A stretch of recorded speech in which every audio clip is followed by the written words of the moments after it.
आता भोसरीमध्ये आहे आणि या ठिकाणी एक वाहनतळ बनवले सखुबाई गबाजी गवळी उद्यान आहे त्याच्या बाजूला पालिकेचा एक मोठा भूखंड होता त्याच्यावरती टोलेजंग इमारत बांधलेली आहे शेकडो कोटी रुपये खर्च करून मुख्यमंत्र्यांनी याचं ऑनलाईन उद्घाटन सुद्धा केले बरं का। उद्घाटन झालेलं आहे, कोट्यवधी रुपयाचा खर्च झालेला आहे। आता त्या पार्किंगची अवस्था काय अजून चालूच केलेली नाही बरं का। हे बघा इथून सुरुवात आहे, ही पार्किंगची अवस्था आहे। Can you believe, you have to believe. हे बघा आणि ह्या सगळ्या ज्या गाड्या लागल्या आहेत त्या सगळ्या अनधिकृत आहेत। हे पार्किंग काही चालू केलेलं नाही, पार्किंग चालू नसताना सुद्धा ह्या गाडलेल्या आहेत। कोणाच्या आहेत काय त्याचं काय पालिकेला भाडं नाही तोडं नाही काय नाही। एकंदरीत खालची सगळी तुम्ही दुरावस्था बघितली तर भयानक अशी परिस्थिती आहे। सगळीकडे धुळीचं साम्राज्य आहे, इथून रॅम्प वर जात आहे बरं का। आणि हे अधिकृतरित्या सुरू व्हायला पाहिजे होतं पण अजून काही झालेलं नाही। आता जिथून हे ऑपरेट होणार आहे त्या कार्यालयाची अवस्था बघा, जिथून हे ऑपरेट होणार आहे त्याची ही अवस्था बघा।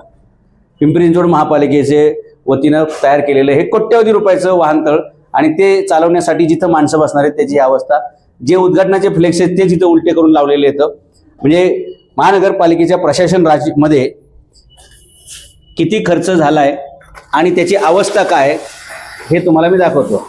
हा बघा बोर्ड, उद्घाटन समारंभ, हे बघा शुभ हस्ते देवेंद्रजी फडणवीस यांच्या हस्ते कोण कोण उपस्थित होते हे बघा। ही त्याची पाटी बरोबर, ही पाटी खाली पडलेली आहे, उचलता येणार नाही, मार्बलची बरं का। जेव्हा वर जाईल तेव्हा जाईल, कदाचित आपण वर जाऊ तेव्हा ही पाटी वर जाईल। अशा प्रकारचे भोसरीमध्ये खूप ट्रॅफिकचा प्रश्न आहे, लोकांना गाड्या पार्क करायला मिळाव्या, सुविधा व्हावी म्हणून हे सगळा कुटाणा केलाय। पण आज तो कुटाणा सुद्धा वेगळाच कुटाणा बनलेला आहे। हे सगळं पार्किंग असं पडून आहे, तुम्हाला वर जाऊन पण दाखवता येईल मला बरं का। आता हे जे अधिकृतपणे चालूच झालेलं नाहीये, हा हे बघा संध्याकाळी लोक याचा काय उपयोग करतायत, ही सगळी अवस्था बघा। म्हणजे प्रशासकीय राजवटीमध्ये पालिका धुवून खाल्लेली आहे आणि आता धुळीमुळे सगळं नागरिकांचं आयुष्य, आता धुळीमुळे नागरिकांचं आयुष्य असं पणाला लागलेलं आहे। याचं बघा आता सिगरेटचा पण वास येतोय, अधिकृतपणे उद्घाटन नाही आणि कधी होणार माहीत नाही। मग हे 100-150 कोटी रुपये खर्च केला कशा, ही बघा ही अवस्था आहे। नागरिकांच्या कराच्या पैशाचं कशा प्रकारे माती केली जाते हे तुम्ही बघू शकता। या तुम्हाला दाखवतो, म्हणजे ऑनलाईन उद्घाटन झालेलं आहे, ऑफलाईन काय सुरू झालेलं नाही।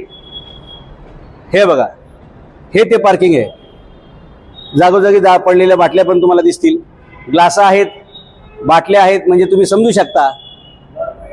हे बघा इकडे बघा ना, इकडे बघा, इकडे बघा, पार्किंगचा अड्डा आहे का मद्यपींचा अड्डा, हे बघा।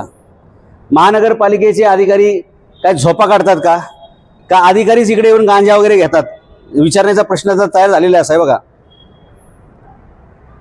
हे बघा काय नागरिकांना काय वाटत नसेल की आपल्या पैशाचा हा काय खर्च आहे। हे बघा हे पार्किंगचा रॅम्प बघितलं तुम्हाला चित्र आणखी स्पष्ट होईल। हे बघा काय चाललेलं आहे,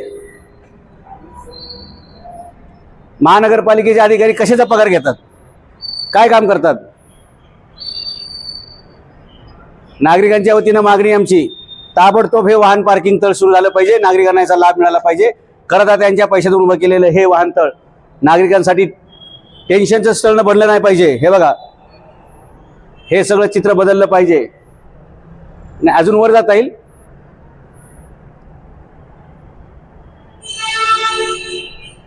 उपयोग कधी करणार, वापर कधी करणार, असंच वर सुद्धा पडून आहे।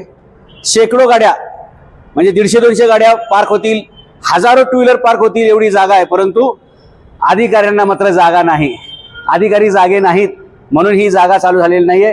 मुख्यमंत्र्यांच्या हस्ते ऑनलाईन उद्घाटन झाले पण नागरिकांसाठी उपलब्ध नाही। नागरिकांच्या कराचा पैसा कसा मातीत घालतात पालिकेचे अधिकारी हे यातून बघून घ्या।